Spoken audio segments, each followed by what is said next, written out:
Hello friends, इस video में NEET sample paper 6 के लास्ट 10 क्वेश्चंस को सॉल्व करेंगे। Question number 41, a roller coaster is designed such that riders experience weightlessness as they go around the top of the hill, whose radius of curvature is 20 meter. The speed of the car at the top of the hill is between चार option दिया हुआ, कौन सा option सही होगा। ये roller coaster है, कुछ इस तरह से चलता है, कभी हिल आता है, कभी वैली आता है। यहाँ पर जो है ये हिल पर वो वेटलेसनेस का फीलिंग होता है उससे, और इसका जो कर्वेचर है, रेडियस ऑफ कर्वेचर, ये आर जो है सो दिया हुआ 20 metre. Speed of the car at the top of the hill, इस पॉइंट पर जो है सो स्पीड कितना है कार का। ये ऊपर से जा रहा है तो यहाँ पर टच करेगा तो इसे एक नॉर्मल रिएक्शन मिलेगा एन, और धरती से अपनी ओर खींचेगी उसका वेट से, और ये इस सर्कुलर पाथ में जो है जिसका रेडियस है 20 मीटर वो मूव कर रहा है। हम ये मान सकते हैं। एक्चुअली ये पूरे सर्कुलर पाथ में मूव नहीं करता, ये यहाँ से डाउन आता है फिर इधर से निकल जाता है, लेकिन इस पोर्शन के लिए हम कह सकते हैं कि एक सर्कुलर पाथ में मूव कर रहा है। तो सर्कुलर पाथ में मूव करता है तो उसके लिए एक सेंट्रीपिटल फोर्स का जरूरत होता है, और वो सेंट्रीपिटल फोर्स कौन प्रोवाइड कर रहा है यहाँ पर? सेंट्रीपिटल फोर्स प्रोवाइड कर रहा है mg माइनस n, और ये सेंट्रीपिटल फोर्स कितना होता है? mv square by r equal to mg minus n। लेकिन वेटलेसनेस फील कर रहा है, इसका मतलब है n इक्वल टू 0। यदि वहां पर एक वेइंग मशीन रख देंगे तो वो शो करेगा 0 kg। तो इसका मतलब है यहां से इक्वेशन नंबर 1 से mg कितना हो गया? mv square by r, m तो चला गया और भी यहां से हमें निकल आया square root over gr। g का वैल्यू 10 रखना है और वेलोसिटी निकाल कर यहाँ देखना है कि किस में से आता है। g 10 रखे, r 20 है, तो ये हो गया 10 times square root 2, square root 2 1.414, तो स्पीड आया 14.14 मीटर पर सेकेंड। ये स्पीड होना चाहिए ये हिल पर, तब वो फील करेगा वेटलेसनेस। तो ये कितना है? 14.14।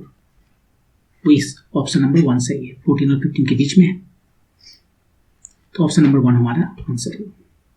तो इसमें कंसेप्ट बस इतना ही है कि कोई भी सर्कुलर पाथ में मूव करता है तो उसे एक सेंट्रीपिटल फोर्स चाहिए, और कोई ना कोई उसे वो सेंट्रीपिटल फोर्स प्रोवाइड करेगा। यहाँ पर वो सेंट्रीपिटल फोर्स प्रोवाइड कर रहा है mg माइनस n, और वेटलेसनेस है, इसका मतलब n इक्वल टू 0 है, उसको सब्स्टिट्यूट करके वेलोसिटी निकाल लिया। ओके, मूव करते हैं नेक्स्ट क्वेश्चन पर।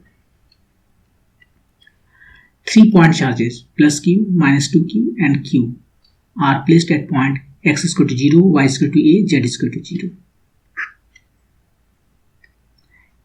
सेकेंड वाला x is equal to 0, y is equal to 0, z is equal to 0। Third वाला x is equal to a, y is equal to 0, z is equal to 0। ये देखिए z is equal to 0 है तीनों ही charges के लिए, मतलब केवल x Y plane की बात कर रहे हैं, हम जेड प्लेन की बात नहीं करेंगे। ये हमारा x है, ये y है, जेड प्लेन की बात नहीं करेंगे क्योंकि वो 0 है हर समय। 3 चार्जेस हैं, q कहाँ पर है? पहले वाला x equal to 0, y equal to a पर, यहाँ पर है। कितना चार्ज है? a plus q। दूसरा कहाँ पर है? माइनस ओरिजिन पर, x equal to 0, y equal to 0, यहाँ पर है। ये कितना है? Minus 2q। और थर्ड चार्ज कहाँ पे है? x equal to a, y equal to 0, यहाँ पर थर्ड चार्ज है। ये भी है प्लस q। ये है x इक्वल टू a और ये है y equal to a। The magnitude and direction of the electric dipole moment vector of this charge assembly are। अब देखिए यहाँ पर जो है तो 2 डायपोल मोमेंट बनेंगे, a के प्लस q और माइनस q की वजह से, तो दूसरा a माइनस q और a प्लस q की वजह से। तो 2 यहाँ पर डायपोल मोमेंट हैं, और दोनों का डायरेक्शन किधर है? डायरेक्शन है पहला का, डायरेक्शन जो है डायपोल मोमेंट कितना होता है? यदि हम p से डिनोट करें तो होता है q टाइम्स l। l जो है दो चार्जेस के बीच का जो डिस्टेंस है, माइनस q प्लस q। ये L उसके बीच का डिस्टेंस, और डायरेक्शन इसका होता है -q टू +q। तो यहाँ पर दो डायपोल मोमेंट है, पहला का जो डायरेक्शन है वो इधर है, मान लेते हैं इधर, और दूसरा का डायरेक्शन इधर है। तो यहाँ पर हम बना लेते हैं एक नया सा, एक डायपोल मोमेंट इधर है, दूसरा डायपोल मोमेंट इधर है, और वैल्यू दोनों का सेम है क्योंकि दोनों का AB +q -q है, AB -q +q है। तो इसका जो मोमेंट है इलेक्ट्रिक डायपोल मोमेंट, उसका वैल्यू सेम है दोनों तरफ। यदि इसको P कहते हैं तो इसको भी P कहेंगे, और एक एलोंग x एक्सिस है तो दूसरा एलोंग y एक्सिस है। तो इसका रिजल्टेंट किधर होगा, इधर होगा। ये कितना है, ये है A, ये भी है A, तो इसका कोऑर्डिनेट कितना हुआ A, और z कोऑर्डिनेट तो 0 है सबके लिए, तो यहाँ पर z कोऑर्डिनेट को 0 लिख सकते हैं। तो ये मैग्नीट्यूड कितना हुआ, मैग्नीट्यूड हुआ p²√2, पाइथागोरस थ्योरम लगाएंगे, ए भी p है, ए भी p है, और p कितना है, p QL होता है, यहाँ पर q की जगह पर q है, और L distance between two charges A है। तो ये p²√2 जो है, ये नेट जो इसका नेट यहाँ लिख देते हैं, ये हुआ QA टाइम्स √2। ये मैग्नीट्यूड है, और डायरेक्शंस किधर है, फ्रॉम 0 0 0 टू AA 0। तो √2 QA, √2 QA यहाँ भी है, यहाँ भी है, यहाँ भी, 3 जगह है, ठीक है। तो डायरेक्शन का केवल देखना है, तो डायरेक्शन किधर है, along the line joining points x = 0, y = 0, z = 0, ये वाला पॉइंट है ओरिजिन से, and x = a, y = a, z = 0, हाँ ये पॉइंट इस लाइन में है, along the line joining these two points। तो आंसर हमारा हो गया। मैग्नीट्यूड देख लीजिए सेम है, और डायरेक्शन इसका इधर है 0 0 0 टू A 0, तो आंसर हो गया 2।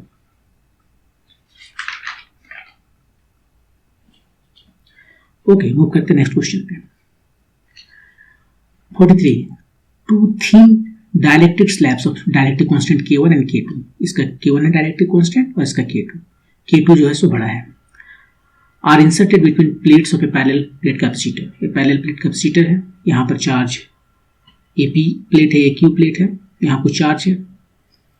हाँ, as shown in the figure, the variation of electric field E between the plates and with distance D is measured from plate P is correctly shown by, P से major कर रहा है उसका electric field, और ये जो D है, इधर D है, उसके एलोंग इसका वेरिएशन देख रहा है कि कितना कितना हो रहा है, और इस चार में से कोई एक ऑप्शन सही है, बताना है कि वो कौन सा ऑप्शन सही है।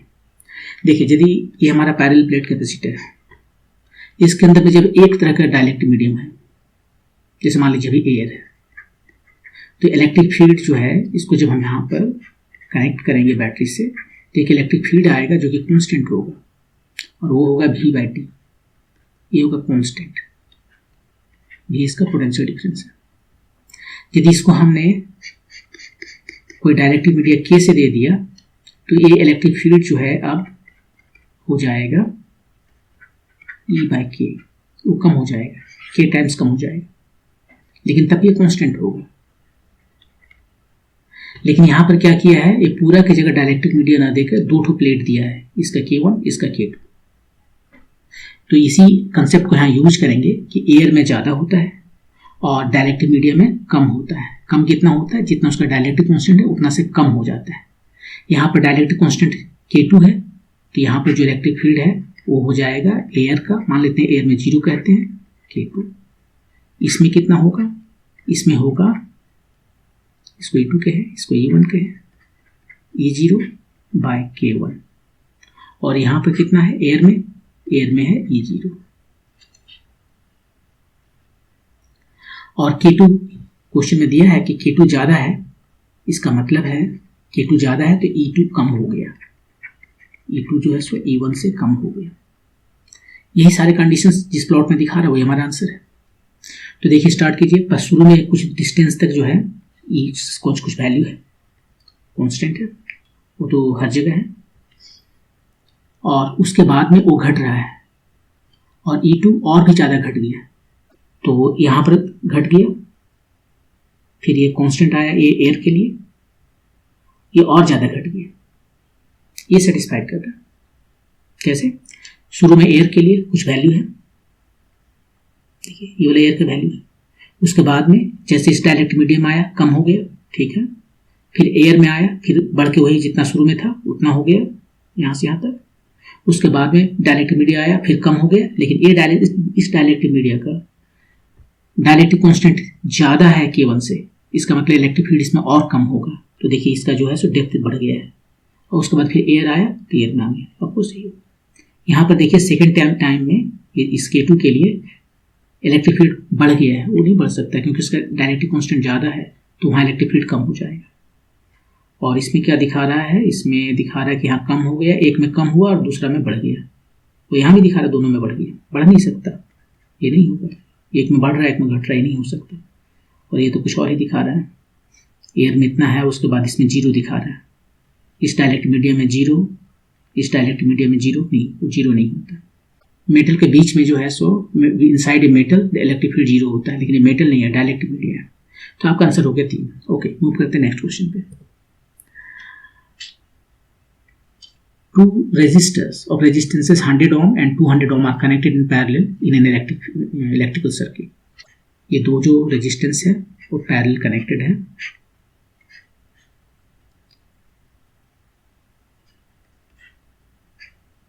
एक है, इसको R1 कहते हैं 100 ohm, इसको R2 कहते हैं 200 ohm.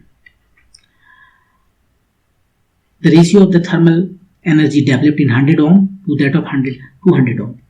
ये 100 ohm में जो है और 200 ohm में जो थर्मल एनर्जी जो डेवलप होता है उसका रेशियो क्या होगा। थर्मल एनर्जी जो है वो हम जानते हैं कि थर्मल एनर्जी जो है वो होता है I²RT, I उसमें जो करंट है, तो ये दोनों को लेके चलेंगे तो इसमें करंट कुछ और है, इसमें करंट कुछ, हमें वो निकालना पड़ेगा। लेकिन I को हम लिख सकते हैं V/R और RT, तो ये हमारा आ गया V²/RT, V²T/R। और यहाँ पर भी दोनों के लिए सेम है, इस दोनों ही रेजिस्टेंसेस के लिए भी सेम है, R अलग है, टाइम भी सेम है, सेम टाइम में देखना है कि कितना एनर्जी जो है सो दोनों कंज्यूम कर रहा है, तो इसको लगाना ज़्यादा बेहतर है। हम आप इसके बाद में आपको दिखाएंगे कि I भी यदि यूज करें तो भी सेम आंसर आएगा, लेकिन वो लंबा होगा। तो ठीक है, यहाँ पर लिखते हैं V² भी दोनों का सेम है T/, और ये आप ऐसे कर सकते हो कि ये तो कांस्टेंट है तो ये डायरेक्टली प्रोपोर्शनल हो गया 1/R के, तो यहाँ पर हम डायरेक्टली लिख सकते हैं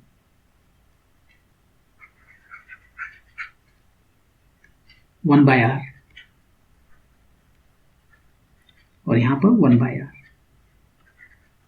इनवर्सली प्रोपोर्शनल है ना, 200 नीचे आ जाएगा और 200 ऊपर चला जाएगा। इसका वैल्यू जो है सो कितना, वो तो 200 ही है, ये 100 है, तो इसका रेशियो आ गया 2:1, और 2:1 किधर है, ऑप्शन नंबर 1।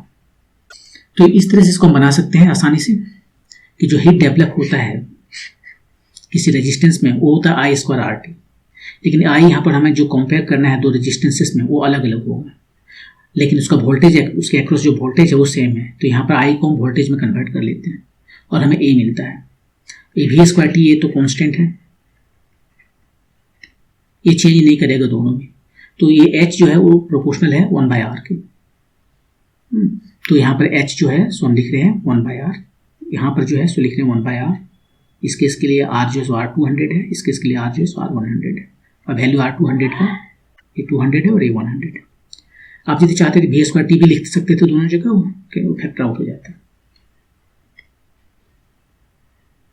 इसी को हम करंट वाले फार्मूला से भी बना सकते थे।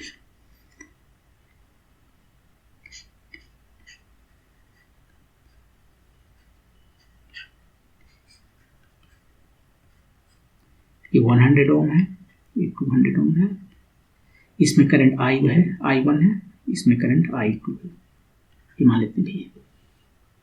तो जो रेशियो में बताना है H100/H200, I1² R आर मतलब 100 और कोई पर्टिकुलर टाइम इंटरवल है, I2 स्क्वायर आर तो 200 है, टाइम टी, ये कितना आया I1 बाय I2 का स्क्वायर टाइम्स हाफ। अब I1 कितना है, यहाँ से I1 निकालते हैं। I1 कितना होगा, मान लेते हैं इसमें I करंट है, तो I1 होगा ये 200, 100 नहीं 200 divided by some times I, कितना आया 2/3I। और इसी तरह से I2 हम निकालें, I2 तो पहले इसको लिखेंगे 100 बाय सम, तो आया 1/3I। अब यहां पर हम इसका वैल्यू लिख देते हैं, I1 बाय I2 ये है 2/3I और I2 कितना है I/3, उसका स्क्वायर करते हैं और ये हाफ है, I तो चला गया, 3 भी चला गया, 2 का स्क्वायर 4/2 तो 2:1, सेम आंसर तो आना ही, बस इसमें लंबा हो गया कि कैलकुलेशन करना पड़ा I1 I2 का और तब जाकर हम निकाल सके। ओके, मूव करते हैं नेक्स्ट क्वेश्चन पे। A beam of cathode ray is subjected to crossed electric E and magnetic field B. The fields are adjusted such that the beam is not deflected. The specific charge of the cathode ray is what? What do you mean by specific charge? कुछ भी होता है specific charge मतलब E/m. Specific मतलब per unit mass. जब भी हम specific कहते हैं तो usually इसका मीनिंग होता है per unit mass. जैसे specific heat कहते हैं तो वहां पर भी कहते हैं कि स्पेसिफिक हीट कैपेसिटी, तो उसको कहते हैं जितना मुझे हीट चाहिए 1 यूनिट ऑफ मास को का टेम्परेचर को रेज करने के लिए by 1 degree Celsius, heat required to raise the temperature of 1 degree unit mass by 1 degree Celsius. ये है कि यहाँ पर पर यूनिट मास है, तो कहने का स्पेसिफिक मास का मतलब, स्पेसिफिक का मतलब पर यूनिट मास है, E/m निकालना है। ओके, ये कैथोड रे है, इधर से इलेक्ट्रॉन निकल कर जा रहा है कैथोड रे ट्यूब में, इस पर हमने 2 फील्ड लगा दिया, एक है मैग्नेटिक फील्ड, मान लीजिए इस तरह से लगाया, तो ये इधर डिफ्लेक्ट करना चाहेगा, इलेक्ट्रॉन है नेगेटिवली चार्ज्ड है, आप राइट हैंड कर्ल यूज कर सकते हैं, राइट हैंड इस फार्मूला को लॉरेंज फार्मूला लगाते हैं, QV क्रॉस B, यहां पर Q माइनस है, इलेक्ट्रॉन है। अब यहां पर इसको हम यदि लगाते हैं तो ये हमें इस डायरेक्शन में मिलता है इसका फोर्स, और यदि हम इस डायरेक्शन में ही इलेक्ट्रिक फील्ड भी लगा दें तो ये इधर लगेगा इलेक्ट्रिक फोर्स, इसको इलेक्ट्रिक कहेंगे, ये ऐसे बीच कहेंगे, और ये मैग्नेटिक फोर्स है FB और ये FE इलेक्ट्रिक फोर्स। ये दोनों फोर्स यदि सेम हो गए तो डिफ्लेक्शन नहीं आएगा, सीधा का सीधा निकल जाएगा। फॉर नो डिफ्लेक्शन, ये जो इलेक्ट्रिक फोर्स है, electric field force due to electric field, इसको ऐसे दिखाते हैं, और force due to magnetic field B, वो दोनों का वैल्यू सेम होना चाहिए। इलेक्ट्रिक फील्ड की वजह से कितना होता है, चार्ज टाइम इलेक्ट्रिक फील्ड, और मैग्नेटिक फील्ड कितना होता है, ये चार्ज V B। यहां पर जो एंगल है V और B के बीच में 90 डिग्री है, तो यहां से हमें V पता चल गया, इसको भी ऐसे दिखाते हैं, V पता चल गया, E/B हुआ। हमें क्या बताना है, E/m का वैल्यू बताना है। अब यहां पर जो ये मूव कर रहा है इसके बीच में कुछ पोटेंशियल डिफरेंस है, कैथोड से एनोड की ओर मूव कर रहा है, ये कैथोड और एनोड के बीच में एक तो कुछ पोटेंशियल डिफरेंस है ना, तभी तो ये मूव कर रहा है। तो ये वर्क डन कितना किया, यहां पर जो पोटेंशियल डिफरेंस है, वर्क डन बाय ए पोटेंशियल डिफरेंस, वो हो गया चार्ज बाय उसका पोटेंशियल डिफरेंस, एक कैपिटल भी है पोटेंशियल डिफरेंस, इतना वर्क डन किया। और ये वर्क डन क्या हुआ, ये हो जाएगा उसका काइनेटिक एनर्जी इलेक्ट्रॉन का, वो हो गया हाफ एम वी स्क्वायर। यहाँ से देखिए ई बाई एम निकल गया, ई बाई एम हो गया वी स्क्वायर बाय 2 कैपिटल भी। अभी के वैल्यू अभी निकाले थे, E by B, E by B, ये आपका आंसर है। ये स्क्वायर बाय 2b स्क्वायर भी, ये स्क्वायर बाय 2b भी स्क्वायर, यही है ऑप्शन नंबर 4। तो इसको बनाने के लिए हमने क्या किया, सबसे पहले हमने ये देखा कि जो कोई डिफ्लेक्शन नहीं है तो force due to electric field और force due to magnetic field same है, तो यहाँ से हमें वेलोसिटी पता चल गया। अब उसके बाद हमने यूज किया, आप कर सकते हो कंजर्वेशन लॉ ऑफ एनर्जी या वर्क एनर्जी थ्योरम। तो जब यहाँ से यहाँ तक चल रहा है तो ये जो वर्क डन किया इस पोटेंशियल डिफरेंस के वजह नहीं, मतलब बैटरी ने जो वर्क डन किया वो वर्क डन क्या होगा, इसका कन्वर्ट हो जाएगा इसका काइनेटिक एनर्जी में। और यहाँ से हमने ई बाई एम का वैल्यू निकाला, जो वेलोसिटी है वो हमने पहले ही निकाल लिया, ई बाई बी है, उससे हमने उसको सब्स्टिट्यूट किया और आंसर आ गया। यदि आप चाहते तो इसे बिना किसी सॉल्यूशन के भी बना सकते थे। वो कैसे, जस्ट आप डायमेंशन देखिए उसका, केवल एक ही इसमें मेथड टू विदाउट कैलकुलेशन, केवल एक ही क्वांटिटी, एक ही ऑप्शन है जिसका डायमेंशन जो है ई बाई एम का है।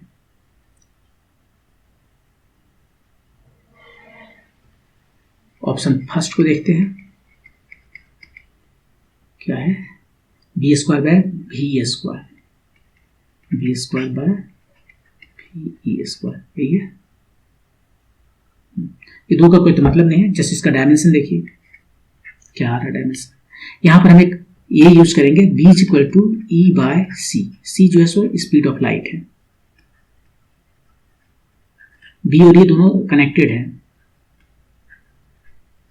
तो बी की जगह ई लिख दिए, ई स्क्वायर बाय, दो का डायमेंशन होता नहीं है तो छोड़ देते हैं इसे, ये भी है और ये ई स्क्वायर हुआ, बी की जगह पे ई स्क्वायर सी ही लिखना पड़ेगा ना, सी स्क्वायर, ये तो चला गया। अब भी जो है सो क्या होता है, जैसे वर्क डन जो होता है ई या चार्ज भी, ये पोटेंशियल डिफरेंस है, तो ये वर्क डन है तो भी की जगह पर लिख देंगे work done by charge, charge जो है, और नीचे सी स्क्वायर, ई की जगह पर ई लिखते हैं सीधे चार्ज, ये हो गया एम एल टी माइनस 2, ये फोर्स हो गया और ये हो गया क्या कहते हैं वर्क डन, और ये वेलोसिटी का एल टी माइनस 1 होता है। अब यहां से देखिए क्या इसका डायमेंशन आपको लगता है ई बाई एम है, ये L2 यहाँ पे L3 हो गया, टी टू द पावर -4 हो गया, जस्ट ई बाई एम तो है नहीं, तो इसका डायमेंशन नहीं है ई बाई एम का डायमेंशन, तो ये होगा नहीं। ऑप्शन 2 क्या है, option 2 2VB square by E square,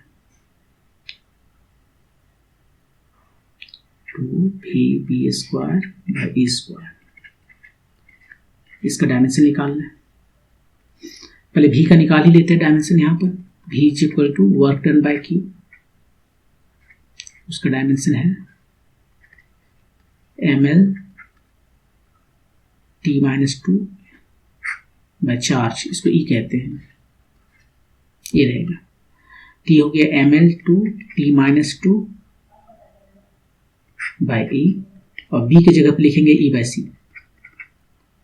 e by सी 1 बाय ई स्क्वायर, यही है, ई स्क्वायर तो चला गया। अब देखिए यहां पर हम आगे नहीं बढ़ने वाले हैं, हमें ई बाय एम चाहिए, हमें जो पूछा गया वो क्या है E by M, right, specific charge E by M पूछा गया है, और यहां पर ई जो है सो नीचे आ गया, तो ये होना ही नहीं है। ऑप्शन 3 देखते हैं, ऑप्शन 3 क्या है, भी square by B square, VE square by B square. इसका डायमेंशन फिर देखते हैं, V का डायमेंशन भी निकाले, ml2t माइनस 2 बाई E, और यहाँ पर E स्क्वायर है, और B की जगह पर हम लिख सकते हैं E बाई C। ये तो चला गया, यहाँ पर भी देखिए E नीचे आ गया, तो ये E बाई M हो नहीं सकता। Option 4।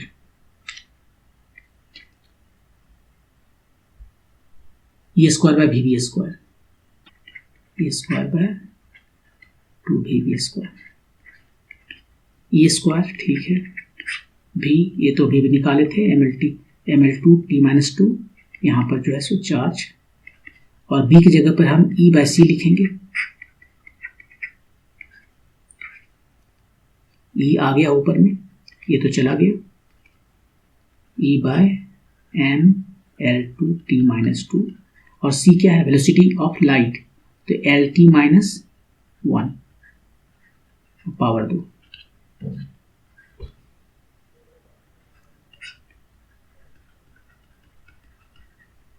L2t minus 2,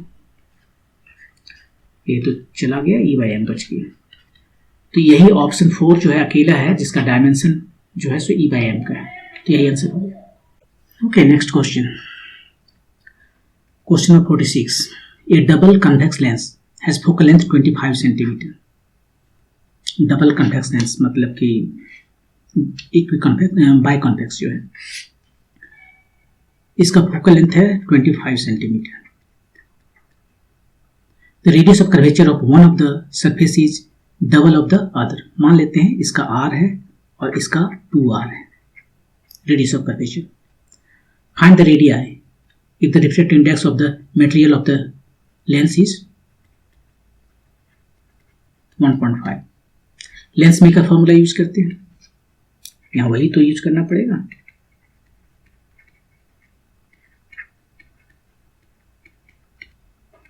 lens maker का फॉर्मूला क्या है, 1/f म्यू माइनस 1, यहाँ पर हम ग्लास का समझ के म्यू जी लिख रहे हैं, 1/r1 माइनस 1/r2, ये लेंस मेकर फॉर्मूला है। यही फार्मूला है जो चश्मा बनाने वाले लोग यूज करते हैं। उसका कर्वेचर है और म्यू जी है, ये तीनों को मिलाकर वो हमें जो स्पेसिफाइड फोकल लेंथ है वो चाहिए देता है। और 1/f यदि f फोकल मीटर में है तो उसको हम पावर कहते हैं, जिसको हम डायोप्टर में मेजर करते हैं। एनीवे यहाँ पर इस केस में म्यू जी का वैल्यू 1.5 दिया है, -1। 1/r1 कितना है, हमने उसको एज्यूम कर लिया कि r है और दूसरा 2r है, क्योंकि क्वेश्चन में कहा है एक का रेडियस दूसरे से डबल ज्यादा है। यहां पर ये r जो है सो पॉजिटिव है, क्योंकि ये राइट साइड में है इसका सेंटर, और इसका सेंटर लेफ्ट साइड में है, तो ये नेगेटिव है, 2r को नेगेटिव लिखे, ये 0.5 हुआ, 1/r प्लस 1/2r, ये कितना हो गया, हम 2 से ऊपर नीचे मल्टीप्लाई कर दिए तो ये हो गया 3/2r, तो 1/f ये कितना हो गया 3/4r, तो r कितना आया, r हमें निकालना है ना, तो r आ गया 3/4f, और f कितना बोला 25 बोला है, 25 75/4 18.75 सेंटीमीटर, ये r है। तो दूसरा जो रेडियस ऑफ कर्वेचर है ये r1 हो गया, r और ये r2, इसका डबल 37.50 सेंटीमीटर, ये आपका आंसर हो गया 18.75 एंड 37.5, ऑप्शन नंबर 3 ये रहा आंसर। ओके, मूव करते हैं नेक्स्ट क्वेश्चन पे। 47, a 200 watt sodium street lamp emits yellow light of a wavelength 0.6 micron, assuming it to be 25% efficient in converting electrical energy to light। Of course, कोई भी bulb जो है वो सब का सब लाइट में कन्वर्ट नहीं करेगा, वो थोड़ा हीट भी देगा। The number of photons of yellow light it emits per second is how many? Photon का नंबर पूछ रहा है, कितना फोटोन निकलेगा पर सेकेंड। नंबर ऑफ फोटॉन्स ये कितना होगा, पहले कितना एनर्जी आ रहा है 1 सेकेंड में, उसको हम डिवाइड कर देंगे एनर्जी ऑफ 1 फोटोन से, एनर्जी ऑफ 1 फोटोन। यहां पर एनर्जी पर सेकेंड, वही नंबर ऑफ फोटोन पर सेकेंड आ जाएगा। तो एनर्जी कितना आ रहा है, इसका वाट कितना, पावर कितना है 200 वाट, मतलब हर सेकेंड में वो 200 जूल एनर्जी दे रहा है। ठीक है, 200 जूल दे रहा है, लेकिन 200 जूल एनर्जी जो है वो कन्वर्ट नहीं हो रहा है लाइट में, केवल 25% एफिशिएंसी है, 75% हीट वगैरह में जा रहा है। तो इसका 25% इतना जो है एनर्जी ये जूल पर सेकेंड वो दे रहा है।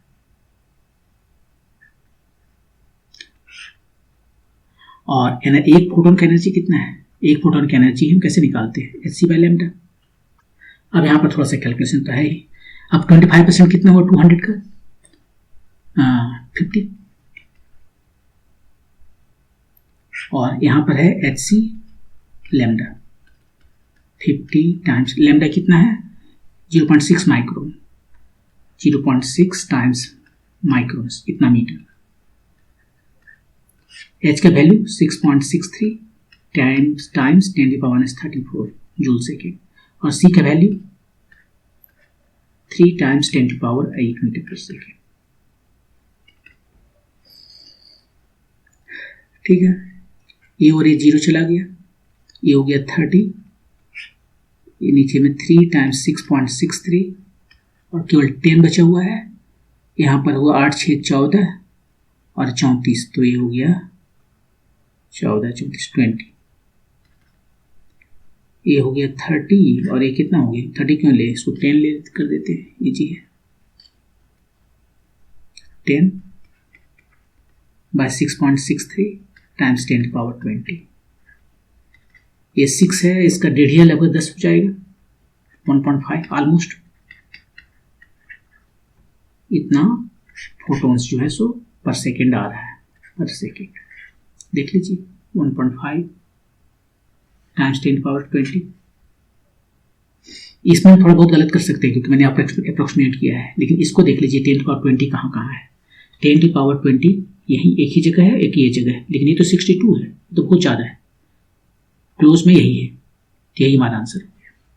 एनीवे मूव करते हैं नेक्स्ट क्वेश्चन पे। The energy of hydrogen atom in the ground state is 13.6 electron volt. The energy of helium ion in the first excited state will be how much. देखिए जो energy है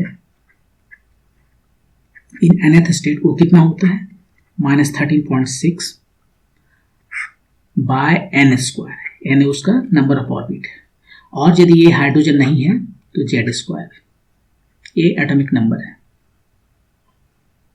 hydrogen के लिए z=1 हो जाता है, और यहाँ पर इसने बोला -13.6 है, देख लीजिए हाइड्रोजन के लिए हम रखें z=1 n=1, तो -13.6 इलेक्ट्रॉन वोल्ट आया, और ये इलेक्ट्रॉन वोल्ट है, जूल वगैरह नहीं है। अब यहाँ पर हम हीलियम के लिए बात करते हैं, हीलियम आयन। आपको पता होना चाहिए कि जो नील्स बोर्स का जो एटॉमिक थ्योरी है वो वैलिड है only for hydrogen like atom. Hydrogen like atom का मतलब क्या हुआ, हाइड्रोजन लाइक एटम का मतलब हुआ वो एटम जिसमें केवल एक ही इलेक्ट्रॉन है, यहाँ न्यूक्लियस है और बस एक ही इलेक्ट्रॉन है, एक से ज़्यादा इलेक्ट्रॉन नहीं होना चाहिए। यहाँ पर चाहे जितना भी प्रोटॉन हो जाए न्यूट्रॉन हो जाए फर्क नहीं पड़ता, इलेक्ट्रॉन एक ही होना चाहिए।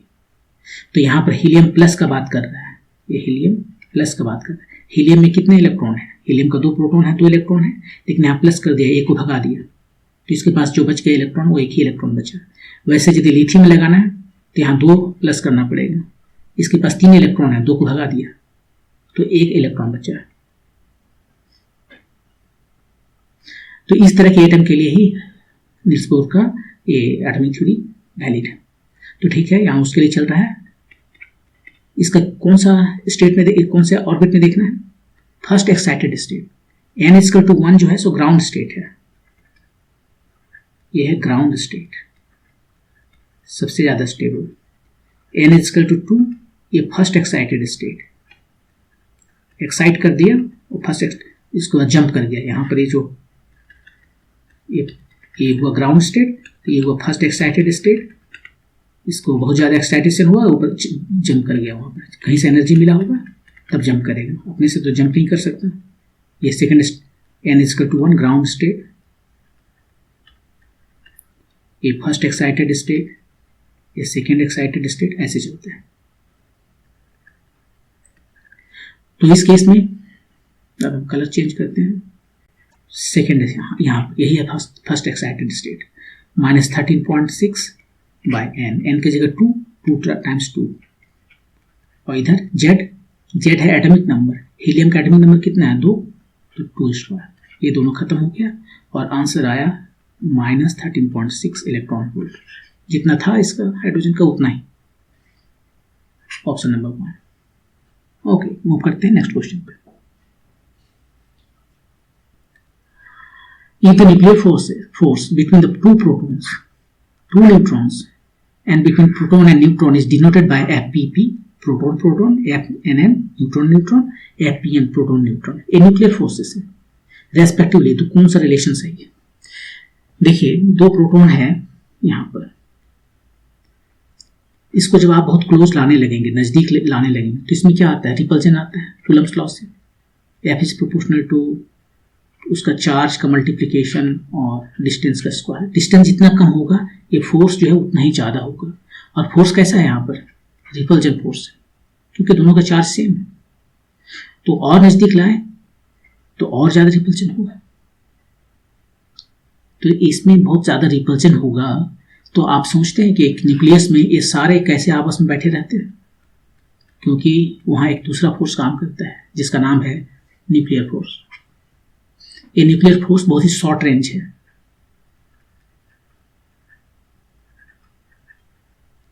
ये शॉर्ट रेंज है, बहुत कम जब डिस्टेंस रहेगा तभी काम करेगा। किस ऑर्डर का? फेम्टोमीटर ऑर्डर। फेम्टोमीटर मतलब 10⁻⁻15 मीटर। ये जो एटम वगैरह होते हैं ना, वो होते हैं एंगस्ट्रॉम में, of the order of angstrom, 10⁻10 metre के ऑर्डर में होते हैं एटम, और न्यूक्लियस यहाँ पे देखिए 10⁻15 मीटर के ऑर्डर में होते हैं। और ये भी यदि ये जो डिस्टेंस है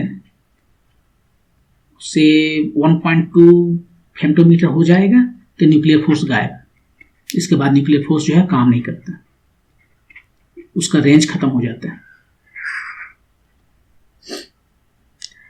तो इससे तो कितना नज़दीक हो गया, बहुत नज़दीक हो गया। अब यदि इस फोर्सेस को देखें, ये जो कूलम्ब फोर्स है यहाँ पर, ये कूलम्ब फोर्स है, वो कितना स्ट्रॉन्ग होगा, वहाँ पर कितना ज़्यादा बड़ा होगा। क्या वो काम करना बंद कर देता है वहाँ? क्या जब न्यूक्लियस में जाता है तो नहीं, काम करना बंद नहीं करता, लेकिन वहाँ ये होता है कि जो शॉर्ट रेंज न्यूक्लियर फोर्स है वो एक्शन में आ जाता है, और ये अट्रैक्टिव फोर्स है, ये रिपल्सिव नहीं है, ये अट्रैक्टिव फोर्स है। तो वो फोर्स जो है सो अट्रैक्ट कर रहा है और ये रिपेल कर रहा है, तो रिपेल से भी ज़्यादा स्ट्रॉन्ग है वो, और इस वजह से वो वहाँ है। और ये जो अट्रैक्टिव फोर्स है वो डिपेंड नहीं करता चार्ज पर, उसको कोई फर्क नहीं पड़ता कि तुम प्रोटॉन है कि न्यूट्रॉन है, और इलेक्ट्रॉन तो यहाँ रहता नहीं, प्रोटॉन इलेक्ट्रॉन इस पर चार्ज है, इस पर कोई चार्ज नहीं है, उसको कोई फर्क नहीं पड़ता इससे। तो क्या कौन सा आंसर होना चाहिए? FPP = FNN = FPN, लगता है कि यही होना चाहिए, लेकिन ये नहीं होगा, यहाँ पर ये होगा। ये बहुत स्ट्रॉन्ग स्टेटमेंट, आपको हमें पता होना चाहिए कि इक्वल टू बहुत ही स्ट्रॉन्ग स्टेटमेंट है। ये अप्रोक्सीमेटली सेम होता है, ठीक है, ये चार्ज पर डिपेंड नहीं करता है, बट चार्ज से सब कोई मतलब नहीं है, चाहे अब तुम पॉजिटिव चार्ज हो या नहीं चार्ज हो, उसको कोई फर्क नहीं पड़ता, ठीक है। लेकिन कुछ और चीज़ें हैं जिसका इसके ऊपर फर्क पड़ता है, लाइक स्पिन और सारी चीज़ें, और तब वो थोड़ा बहुत चेंज होता है। यदि ऐसा नहीं होता तो आपको पता है ना कि हाइड्रोजन जो है उसमें एक 1h2 राइट, 1h1 होता है, हाँ, एक प्रोटॉन है। हीलियम जो है उसमें 2 4 होते हैं। क्यों नहीं? ये हीलियम जो है सो जस्ट 2 हीलियम होते केवल, लाइक ये वो हाइड्रोजन में एक प्रोटॉन है और इलेक्ट्रॉन न्यूट्रॉन है ही नहीं। हीलियम में भी क्यों नहीं 2 प्रोटॉन होते, न्यूट्रॉन नहीं रहते, देखिए 2 प्रोटॉन है, ये होना चाहिए था, लेकिन ऐसा नहीं होता, ये नहीं मिलता है। ये सब क्योंकि और कॉम्प्लिकेटेड चीज़ें हैं जो यहाँ पर एक्शन में आता है, वो थोड़ा सा काम करता है, थोड़ा सा डिफरेंस है कि और भी कुछ कहा जाता है मैजिक नंबर है, जैसे कि जेड जो है सो यदि 2, 8 समथिंग लाइक 20, 28, 50, ये सारे जो एटॉमिक नंबर्स के एटम्स हैं उसमें बहुत ही स्ट्रांग होते हैं, स्टेबल होते हैं बहुत सारे, तो वहाँ पर थोड़ा बहुत तो काम करता है। तो इसके बीच का जो फोर्स है एक्जैक्टली सेम नहीं होता, लेकिन अप्रोक्सीमेटली सेम होता है। तो आंसर होगा ऑप्शन नंबर 1। मूव करें क्वेश्चन नंबर 50 पर। Transfer characteristics, output voltage V0, input voltage Vi दिया हुआ for a base biased transistor, base bias transistor in CE configuration, common emitter configuration is shown as in the figure. For using transistor as a switch, it is used in which region? देखिए 3 reason दिया है, एक reason A है, एक reason A है और एक reason A last वाला है, 3 रीजन। तो ये 3 रीजन में से किस रीजन में इसको स्विच के रूप में यूज कर सकते हैं? आपको पता होना चाहिए कि ये जो ट्रांजिस्टर है इसे आप एम्पलीफायर के रूप में यूज कर सकते हैं, इसे आप स्विच के रूप में यूज कर सकते हैं। तो ये जो इसका कैरेक्टरिस्टिक्स यहाँ पर दिया हुआ है, किस जगह पर, किस रीजन में हम इसको एम्पलीफायर के रूप में यूज करेंगे, किस जगह पर इसे हम स्विच के रूप में यूज करेंगे। एम्पलीफायर का मतलब है कि जो हम इनपुट वोल्टेज दे रहे हैं उसको बहुत ज़्यादा वो आउटपुट वोल्टेज दे। हम इनपुट वोल्टेज को थोड़ा बढ़ाएं तो आउटपुट वोल्टेज बहुत ज़्यादा बढ़े, तो वो रीजन है ए वाला रीजन, इसको कहते हैं एक्टिव रीजन। ये है एक्टिव रीजन। ये जो रीजन 2 है यहां पर काम करता है एम्पलीफायर, और ये जो रीजन है इसको कहते हैं कट ऑफ रीजन, और ये जो पार्ट है इसको कहते हैं सैचुरेशन रीजन, सैचुरेशन रीजन। तो एक्टिव रीजन में एम्पलीफायर होता है, कट ऑफ रीजन और सैचुरेशन रीजन में यहां पर स्विच होता है। यदि आप वोल्टेज का इनपुट वोल्टेज जो है इतना देंगे कि वो सैचुरेशन रीजन में आ जाए तो वो ऑन हो जाएगा, और आप कट ऑफ से कम में देंगे, यहाँ पर रहेगा जब तक यहाँ तक, तब तक वो ऑफ रहेगा, कोई करंट ही नहीं बहेगा, ये बिल्कुल स्विच की तरह काम करेगा।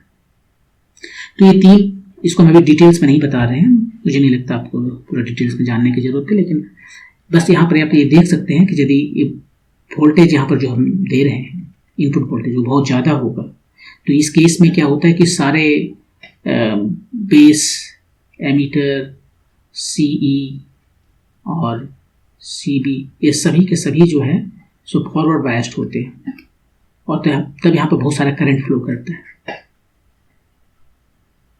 तो ट्रांजिस्टर जो है बिल्कुल कंडक्ट करने लगता है बिल्कुल लो रेजिस्टेंस कोई एलिमेंट है और वो कंडक्ट करता है।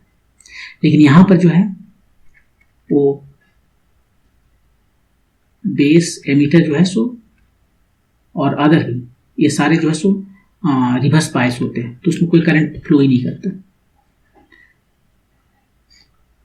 तो इसको आप स्विच के रूप में यूज कर सकते हैं। यहाँ पर जो है सो ऑफ, यहाँ पर जो है सो ऑन है, और ये बीच वाला जो रीजन है एक्टिव रीजन, यहाँ पर आप उसको एम्पलीफायर के रूप में यूज कर सकते हैं। तो रीजन 1 एंड 2 आपका आंसर हो गया। तो ये था NEET sample paper 6। Next time NEET sample paper 7 को डिस्कस करेंगे। Thank you.